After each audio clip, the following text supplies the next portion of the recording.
Hi friends, Anand L Rai దర్శకత్వంలో వచ్చిన తేరే ఇష్కమే cinema ఎలా ఉందో ఇప్పుడు చూద్దాం.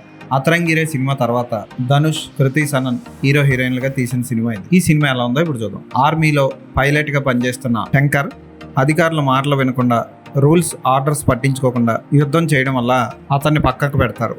అతని యాంగర్ ఇష్యూస్ వల్ల ఇబ్బందులకు గురవుతున్నారని, అతని యాంగర్ ఇష్యూస్ తగ్గించుకోవడం కోసం సైకాలజిస్ట్ దగ్గర సర్టిఫికేట్ తీసుకోమంటారు. అయితే సైకాలజిస్ట్ గా వచ్చిన ముక్తి ఎవరో కాదు, శంకర్ పాత గర్ల్ ఫ్రెండ్. అసలు వాళ్ళిద్దరి మధ్య ఉన్న ప్రేమ ఏంటి, అసలు వాళ్ళిద్దరి మధ్య ఉన్నది ప్రేమ, వాళ్ళ ఫ్లాష్ బ్యాక్ ఏంటి అన్నది సినిమా చూసి తెలుసుకోవాలి. ఆనంద్ ఎల్ రాయ్ అతరంగి లాంటి అద్భుతమైన సినిమా తీశాడు ధనుష్ తో. ఆ సినిమా చూసిన ప్రతి ఒక్కరిని కలవంటి నీళ్లు తెప్పిస్తుంది. ఇప్పుడు అదే డైరెక్టర్ అటువంటి కథనే ఎంచుకున్నాడు. అయితే సినిమా ఫస్ట్ హాఫ్ అంతా హీరో హీరోయిన్ ఫ్లాష్ బ్యాక్ సీన్లు చాలా సినిమాల్లో చూసిన సీన్లా అనిపిస్తాయి. ఎప్పుడైతే అసలు కథ ఆర్మీలో మొదలవుతుందో అక్కడి నుంచి కథ టర్నింగ్ పాయింట్ అవుతుంది. ముఖ్యంగా బాంబు పడుతున్నప్పుడు కడుపుతో ఉన్న తన గర్ల్ ఫ్రెండ్ ని కాపాడుకోవడం కోసం స్లో మోషన్ లో ధనుష్ ఎగిరి వెళ్లే సన్నివేశం హైలైట్ అనిపిస్తుంది. అయితే అక్కడ వరకే ఉంటుంది ఆ ఫీల్, ఆ తర్వాత కొనసాగదు. రాంజానా లాంటి సినిమాని అద్భుతంగా తీశాడు ఆనంద్ ఎల్ రాయ్.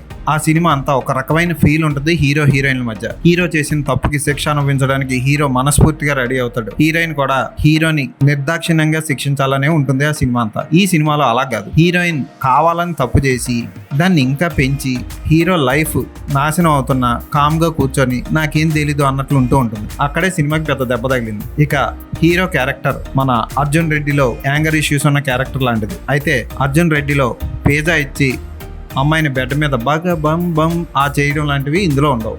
ఇందులో హీరో కొంచెం డీసెంట్ గా పోతాడు. హీరోయిన్ ఫన్ ఇస్తాను రా అని హోటల్కి తీసుకెళ్లి టాప్ తీసేసినా సరే టాప్ వేసుకొని బయటికి రా అనే రకం. ఇదంతా ఒక పక్క జరుగుతూ ఉంటే మరో పక్క హీరో ఫ్యామిలీ అంటే హీరో తండ్రి, అతను పడే కష్టాలు, నారప్ప సినిమా టైప్ లో అందరి కాళ్ళు మొక్కే సీన్లు, ఇవన్నీ కొంచెం ఓవర్ గా అనిపిస్తాయి. ఉదాహరణకి హీరోయిన్ తండ్రి ఐఏఎస్, అతని ఇంట్లోకి వెళ్ళాలి అంటే బోల్డ్ అని చెకింగ్లు ఉంటాయి ఎవరికైనా. అలాంటిది హీరో మాత్రం పాల ప్యాకెట్లు వేసేవాళ్ళగా ఇష్టం వచ్చినట్టు టైంకి ఎప్పుడు కావాలంటే అప్పుడు వెళ్ళిపోతూ ఉంటాడు. ఆల్రెడీ ఒకసారి పెద్ద గొడవ అయి బయటకు వెళ్తాడు. మళ్ళీ అదే హీరో ఇల్లంతా కాల్ చేసి ఒకసారి పెద్ద గొడవ చేసి పోలీసులతో తన్నించుకొని బయటికి వెళ్ళిపోతాడు హీరో. మళ్ళీ అదే హీరో హీరోయిన్ కి హల్దీ ఫంక్షన్ జరుగుతున్నప్పుడు గంగాజల్ తీసుకొచ్చి ఆమె మీద పోసేస్తాడు.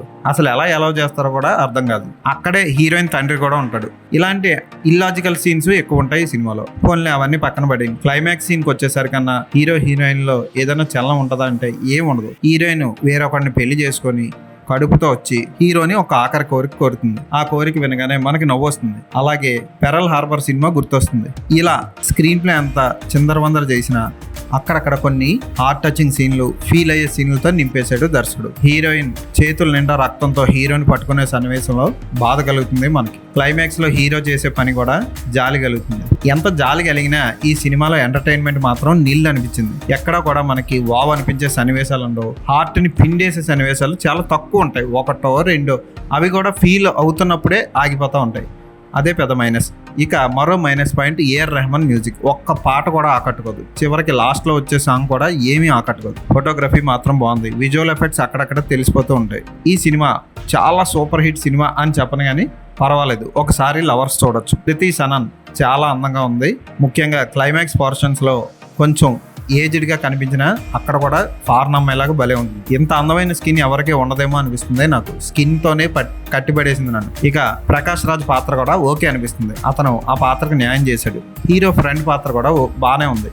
అలాగే రాంజానా సినిమాలో ఒక మంచి పాత్రని ఈ సినిమాలో చక్కగా లింక్ చేశాడు కాశీలో. ఆ సీన్ లో చెప్పే డైలాగ్స్ కూడా కొన్ని ఆకట్టుకునే విధంగా ఉంటాయి. ముక్తి వెనక నువ్వు వెంట పడకు, ఎప్పటికీ నీకు ముక్తి దక్కదు. ముక్తే నీ వెంట పడేలా చేసుకో, నీ ప్రేమతో రగిలిపోయి బతుకు, అప్పుడే ముక్తి నీ వెంట వచ్చి నన్ను నీ దాన్ని చేసుకొని అడుగుతుంది అనే డైలాగ్స్ బాగుంటాయి. వినీత్ కుమార్ ఆఫీసర్ పాత్రలో ఓకే అనిపిస్తాడు. ఇక ధనుష్ తన పాత్రకి చాలా బాగా న్యాయం చేశాడు. యాంగర్ ఇష్యూ ఉన్న వ్యక్తిగా, ప్రేమ కోసం లొంగిపోయే వ్యక్తిగా, ఎయిర్ ఫోర్స్ ఆఫీసర్ గా చాలా బాగా చేశాడు. అతనికి చేసిన కటింగ్, మేకప్ కూడా బాగుంటాయి. సినిమాలో హీరోయిన్ శాడిజం ఎక్కువ కనబడుతుంది తప్ప హీరోయిన్ చేసే వెకిలి వెర్రి పనులు ఎక్కువైపోవడం వల్ల సినిమా అంత గొప్పగా ఉండదు. ఒక అద్భుతమైన లవ్ స్టోరీ చూసిన ఫీలింగ్ కలగదు మనకి. ఈ సినిమాకి నేను ఇచ్చే రేటింగ్ 2/5.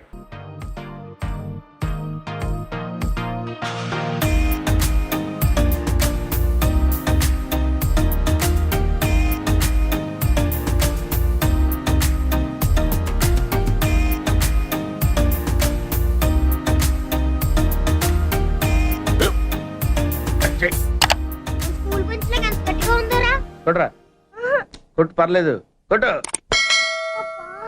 అబ్బా చైన్ పెట్టేసింది బాబాయ్. ఆ, నీకు నొప్పి ఏంటి నువ్వు కొడతావా? కమా బిట్ మీ యార్. వద్దు బాబాయ్.